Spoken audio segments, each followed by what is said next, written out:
Jesus goes to little children, all the children of the world. Red, yellow, black, and white, they are branches in the day. Jesus loves the little children of the world.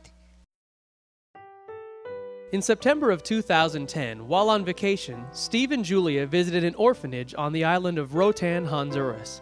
The Lord used this time to tug at both of their hearts about missions.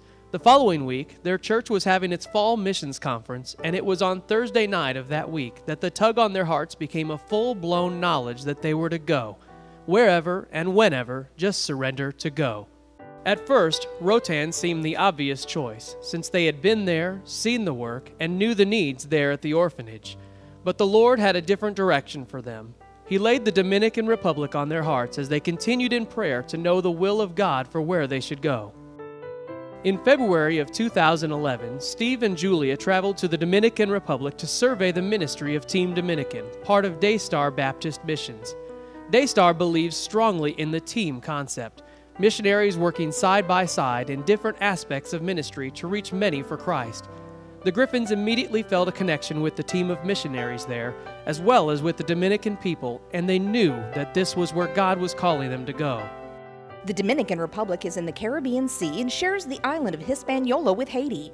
If it was a U.S. state, it would be the 40th largest in landmass, but the 8th largest in population, with just over 10 million people, 3 million of which live in the historical capital city of Santo Domingo. Santo Domingo is where Christopher Columbus first found land in the New World back in 1492. Many of the oldest buildings in the New World are located in Santo Domingo. The Dominicans are a diverse people, with many different ethnic groups, including Native Dominicans, Haitians, Cubans, and Europeans. The Dominicans are also a very colorful people. This can be seen in the way they live their lives, the way they paint their buildings, and in the way they celebrate. One of their most colorful celebrations is for their Independence Day, which falls on February 27th. The streets are filled with red, white, and blue, the colors that mark their country's flag. Another thing that makes the Dominican Republic very colorful is its gorgeous countryside. From the sparkling blue ocean views to the sandy brown beaches and the lush green mountains, the Dominican has some of the most beautiful natural sights you will ever see. Although there are many beautiful sights to see, this country is also plagued by poverty. Many Dominicans literally live day to day, barely making enough money to buy food for that night's meal. The Daystar team is established in the city of San Pedro, located 45 minutes east of the capital and home to about 250,000 people. In the year 2003, Doug and Paula Hodges and Gary and Allie Hale went to San Pedro with a vision, and in the last 8 years, it is truly amazing to see what God has done with their vision. The Macoris Evangelical Baptist Church was established to reach the people of San Pedro and to teach and disciple them to be like Christ. God has blessed the church, and it has recently moved into a larger building that fits its needs. As it continues to grow and train nationals, the goal is that someday it will be able to be fully self-supporting and able to support and even send out missionaries of its own. The team has already started a bilingual Christian school. The school is currently up to 5th grade with expectations to add a grade every year until they have all grades. The Lord has blessed them with 92 students currently enrolled, filling their current building to capacity.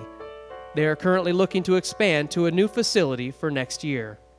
Due to the poverty of the Dominican, many women turn to prostitution as a way to earn money. The team has established a women's ministry that provides housing and jobs to the women that they have rescued from street life. They have a dress shop and make jewelry to resell. They have already seen many women come to know the Lord and be rescued as a result of this ministry. Another result of the poverty is a serious need for orphanages. The Lifehouse is an orphanage of sorts, but it is really more like a permanent foster home.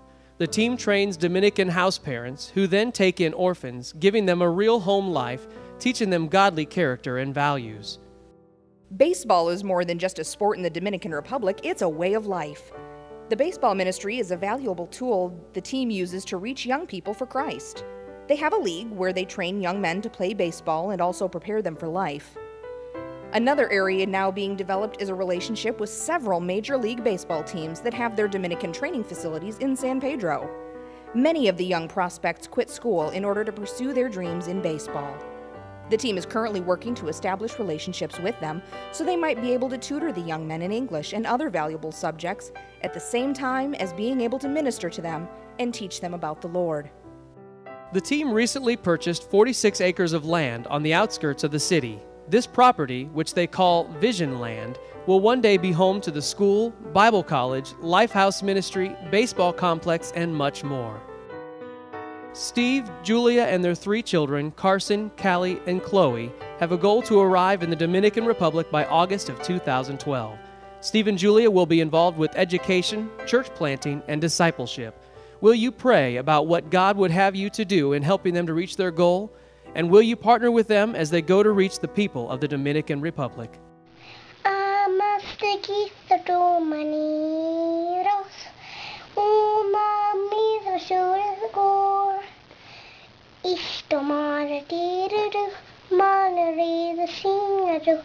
Isto